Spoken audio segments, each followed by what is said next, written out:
And Speed Weeks are underway at Daytona, marking the traditional kickoff of the American racing season.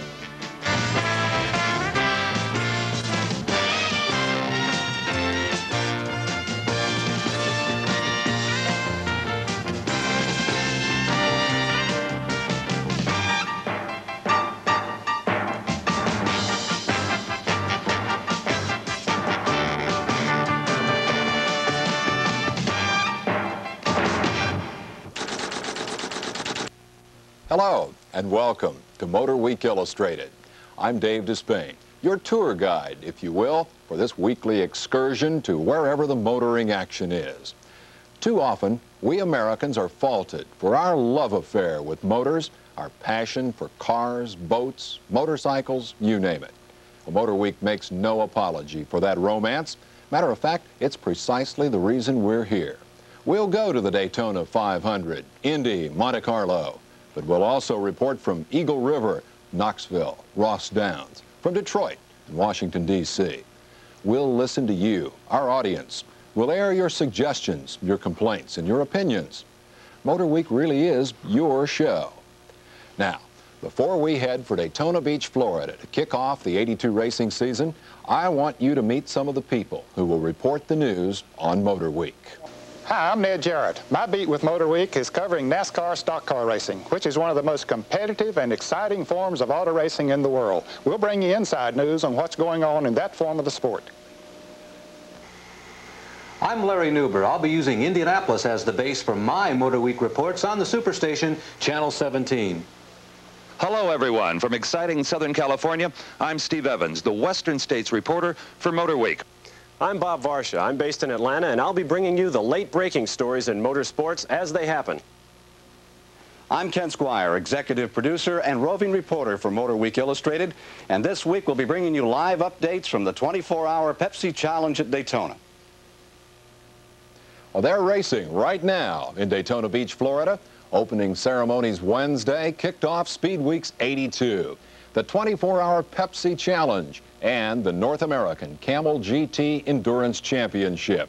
They had dignitaries, sunshine, all the hoopla.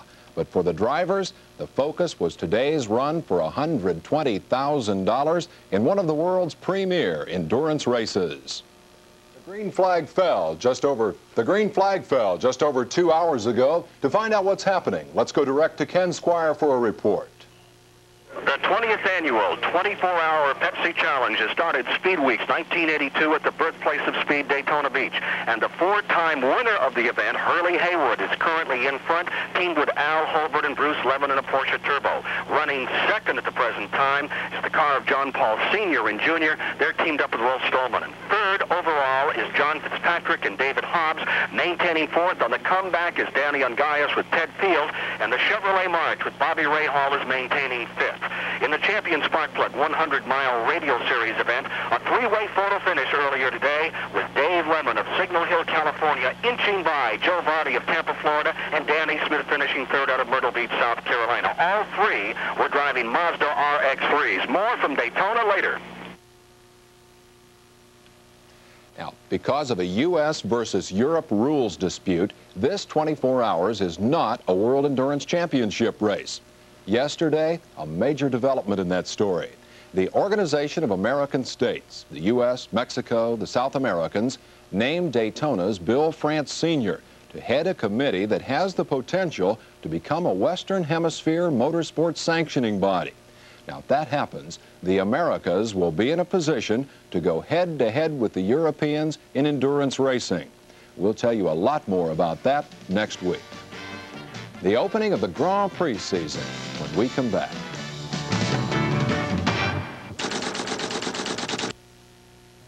The annual Formula One circus is underway, and the South African opener last week was a three-ring affair. First, all the stars boycotted Thursday practice, holing up in a hotel room to protest the so-called Grand Prix super license. There were charges the drivers really didn't want to race. Well, Niki Lauda, for one, got mad. Okay, I want to drive. The only reason I'm here is to drive the race. I don't want to stay here on press conferences talking about the tracks or whatever. Now, that super license binds these drivers to their existing contracts. It even limits their right to criticize the officials. It's not your everyday competition card. Nonetheless, a Friday compromise got things rolling. Turbocharged cars claimed the top 6 qualifying spots. In Saturday's GP itself, defending world champ Nelson Piquet crashed. Rene Arnoux saw a tire go bye-bye, big problem. And Alain Prost won big in a turbocharged Renault. Carlos Reutemann second, Cosworth Williams. Arnoux finished third despite all his troubles. Then the post-race shocker. Grand Prix officials suspended all the protesters. That's right, every driver in the race. On Thursday, they added fines payable by next Wednesday. $5,000 for everybody, $10,000 for Prost, Lafitte, Patrese, Giacomelli, Peroni, and Gilles Villeneuve, who have all been involved in previous protests. The drivers unanimously refused to pay. Suspensions may be in the offing, and the March 7th Argentine GP is a very big question mark. Typical Grand Prix. Elsewhere, Anheuser-Busch this week announcing that they'll sponsor CART's July 4th Cleveland 500. That's Indy cars on a road course at Burke Lakefront Airport. PPG is back as a serious sponsor. 12 of 13 races on TV. It's going to be a good year for CART and for television. What kind of motor racing goes on in 50 below zero wind chill? Snowmobile racing. Eagle River, Wisconsin, the Cooperstown of snowmobiling. The 1982 World Championships drew 10,000 die-hard fans, a lot of them Canadians, and they came to cheer their favorite, Jacques Villeneuve, seeking to become only the 4th two-time winner in the 18-year history of this event. But Villeneuve had a problem. He smacked the wall in qualifying and destroyed his suspension. The crew worked all night to fix it, but would that repair survive the pounding of 90-mile-per-hour laps on a solid ice half-mile oval? The competition, brutal. 500 racers showed up. Only 10 made the final. But in the end, Villeneuve whipped them all. I was never able to do a fast lap, so I didn't qualify really well. So I was a little concerned with my clutch and all that. So we worked on it last night and this morning, and everything worked fine this afternoon. Jacques' win was worth $11,300. Runner-up Donahue was the top finishing amateur. The historic Monte Carlo Rally last week celebrated its 50th birthday. This rugged 2,000-mile overland charge through the mountains of southern France fell to the Germans. Walter Röhrl and Christian Geisdorfer, winners in an Opel. Hannu Mikkola of Finland and Sweden's Arne Hertz finished second in an Audi Quattro. Therier and Vial in a Porsche completed a sweep for German car makers. But it's a total wonder that this rally doesn't wipe out half the French population. Look how the spectators literally jammed the course. One nasty accident hurt 8 people, 1 seriously. Granted, it's fun to be close to the action. For my money, that's a little too close. When we come back, you'll meet the Motorsports Press Corps Driver of the Year.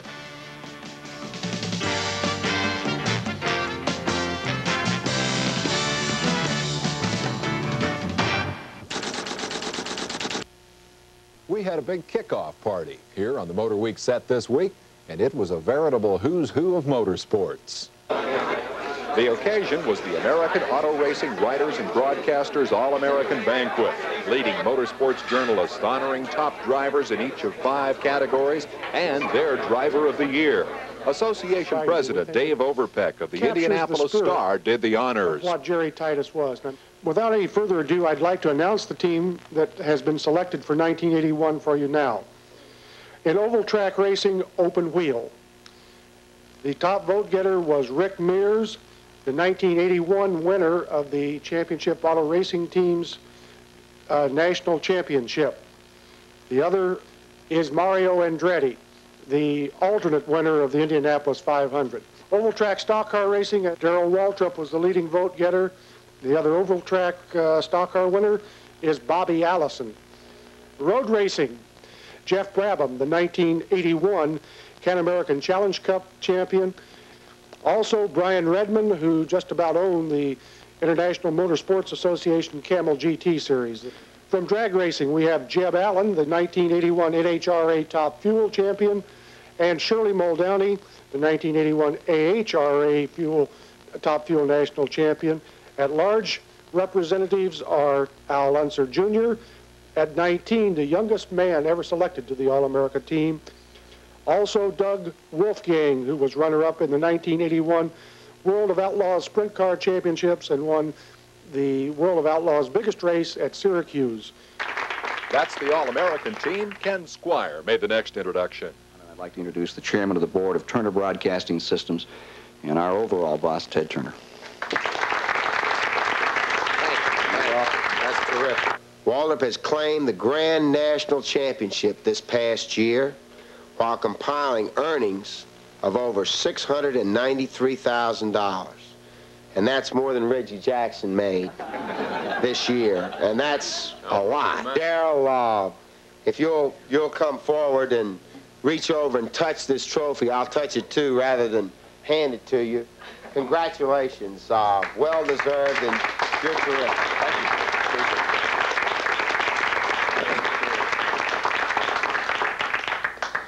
you. I'm terribly honored and appreciative to win this award, and just hope to God I can come back next year and win it again. Thank you very much.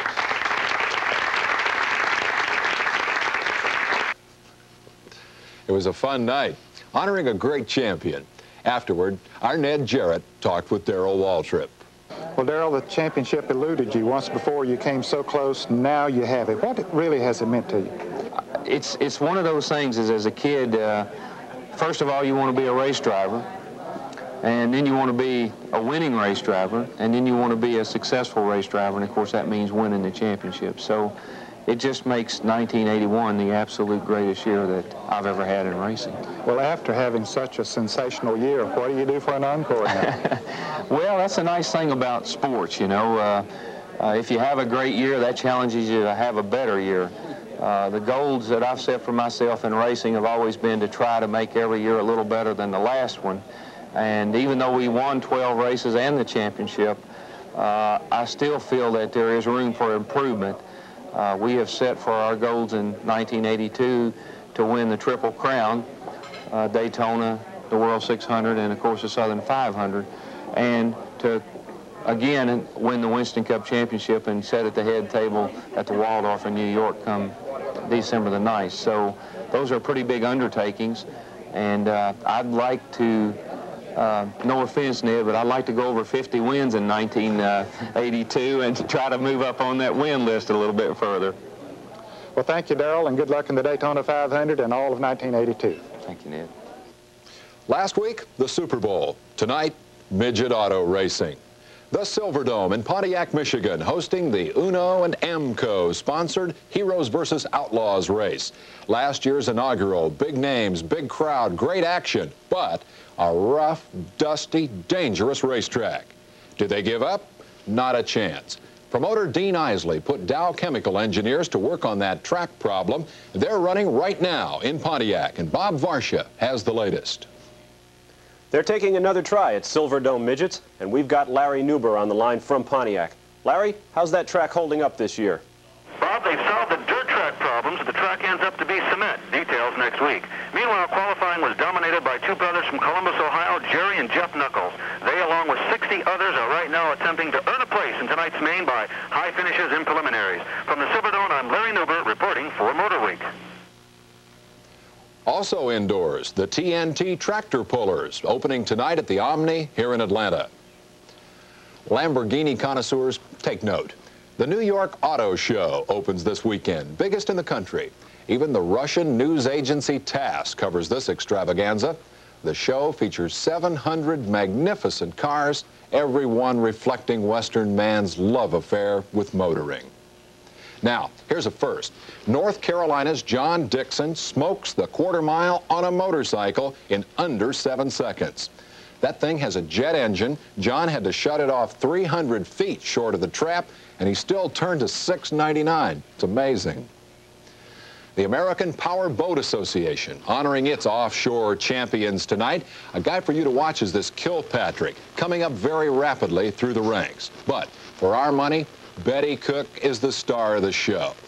She's the only three-time series champion in the history of this bone-jarring sport. Betty is also a 58-year-old grandmother. We'll be right back.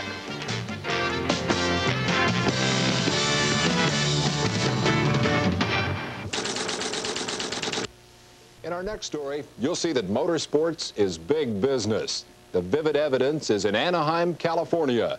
The AMA Wrangler Supercross Series opens in just a few hours. For a report, here's Steve Evans. Anaheim Stadium in Southern California. The Big A is sold out tonight. Not a ticket to be had, but not by the Rams or the Angels or the Rolling Stones, but by a motorcycle race. Tonight is Supercross Kickoff 82, the opening event of the Wrangler AMA Supercross Series that will hit major stadiums throughout this country. For an overview of this Supercross sport, who better than the man who literally invented it, the flamboyant Mike Goodwin. Now, since we started in '72, Steve, the sport has had an 1,800% growth. By far and away the fastest growth in 10 years of any sport, not just motorsport, any sport in the country. In fact, right now, our average attendance is 57,000. The only thing that outdraws us on average attendance is NFL football. We're very proud of that. For Supercross, from a rider's point of view, our Motorweek cameras focus on 21-year-old California Golden Boy, Brock Glover. He's won a lot of Supercross events and is the reigning AMA 500cc national champion. There's a lot of rumors about the big dollars that some of the factory riders sign for. We hear rumblings in your case of maybe $1 million over 3 years. I mean, the kind of figures that compare to what young baseball and football players might sign for. Yeah, I think so. The figures are up there, and that is surprising to a lot of people to see some guys in their low 20s signing for big contracts like that. And they made such a big deal out of it in football and baseball and stuff. And I don't want them to make too big of a deal out of it in the motocross. And there's endorsements for motocross riders, just as there are for other professional athletes. That's correct. We're doing some of the deals now. Wrangler's involved in sponsoring, and so we're starting to get in like Coca-Cola and stuff. We're starting to get outside sponsors, which helps a bunch and helps the general public be aware of what Supercross is, and that it is a very demanding sport, and it's not just a bunch of kids out playing around on a Saturday evening. Steve Evans reporting from Orange County in Southern California for Motorweek. They also race motorcycles on the rocks, ice racing in Midwest hockey rinks. Number 91, Scott Drake, and number 12, Ted Booty, challenge tonight for the U.S. Ice Racing Championship. But the favorite is number 15, Garth Brow. He had a perfect score last week at Dayton, Ohio, and he has the home ice advantage tonight. The finale is in his hometown, Flint, Michigan. These guys' nicknames are as spectacular as their crashes. At 6'3" Booty goes by Too Tall. Brow answers to Gonzo, and Drake is the Xenia Zephyr. Neat sport. Now, this weekend's triple-decker treat. Midgets, sprints, and stocks, all at the Coors GE Silicone Copper World Classic at Phoenix International Raceway. Ken Schrader and Bob Fry will defend their sprint and midget titles. The Alabama gang, Bobby and Donnie Allison and Neil Bonnet, head up the stock car division. And that's Donnie's first start since last year's Charlotte crash. Cheryl Glass, a 20-year-old sprint driver from Seattle, will become the first woman to race at PIR. And Steve Bolin will debut a turbine-powered sprinter. His engine was the last turbine to run at Indy back in 1970. Well, this week's big race, the 24-hour Pepsi Challenge at Daytona. Now, they're well into hour 3. Let's find out what's happening. Ken Squire has the updates. As daylight dwindles here at Daytona, so does the 73-car field. Danny Ungaius and Ted Field's car has retired. The Fitzpatrick Hobbs car is having problems at the present time with transmission. It's on pit road. The leader after a caution period for the Bobby Rahal car, which ran out of gas, at the present time is Rolf Stolmanen and the John Paul car, with Al Holbert and Hurley Haywood in second, Derek Bell and Bob Aiken currently showing third, 2.5 hours in to the 24-hour Pepsi Challenge at Daytona.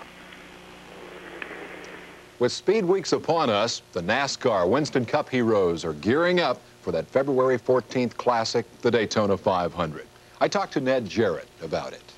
What kind of cars are we going to see at Daytona? I think that we'll see much more stable cars than we saw a year ago. They've had a year to work on the cars, learn a lot about them, how the air flows across them, so I think that they will be much more stable than they were last year, and as a result, I think we'll see more of them running closer together than we saw a year ago.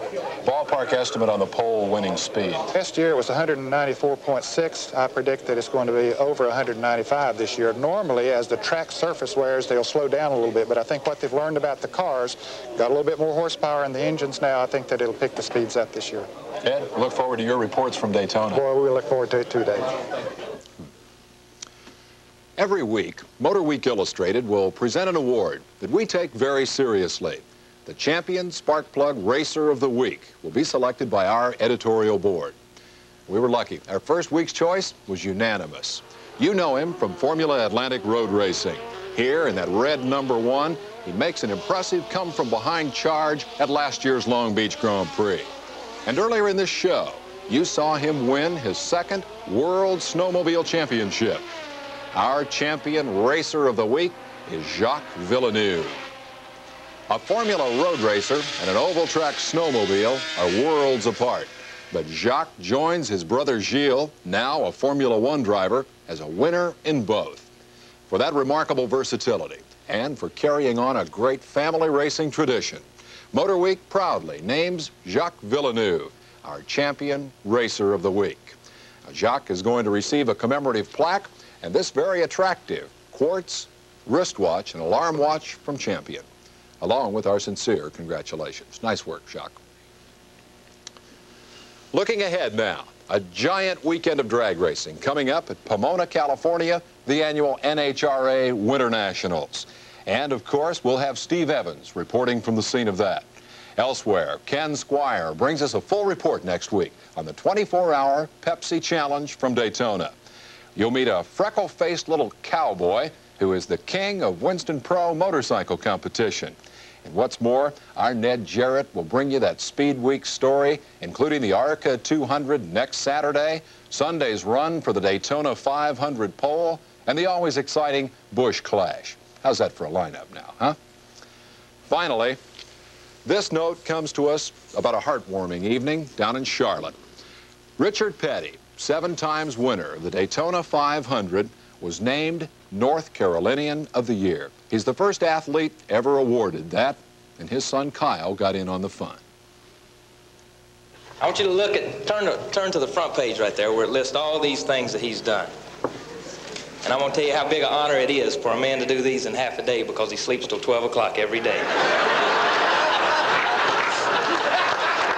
I just want to say that I'm very, very proud to be the first athlete to accept this award, and I think that from that standpoint it shows that athletes do something besides what you see do on the field. They do some stuff behind the scene that most athletes are pretty decent people. And again, I want to say I really appreciate this, and I'm glad to see all y'all out. Thank you. Congratulations, Richard, and good luck at Daytona. Well, that's our inaugural edition of Motor Week. We hope you enjoyed it. If you did, let us know at the Atlanta Superstation. I'm Dave Despain. We'll see you next week.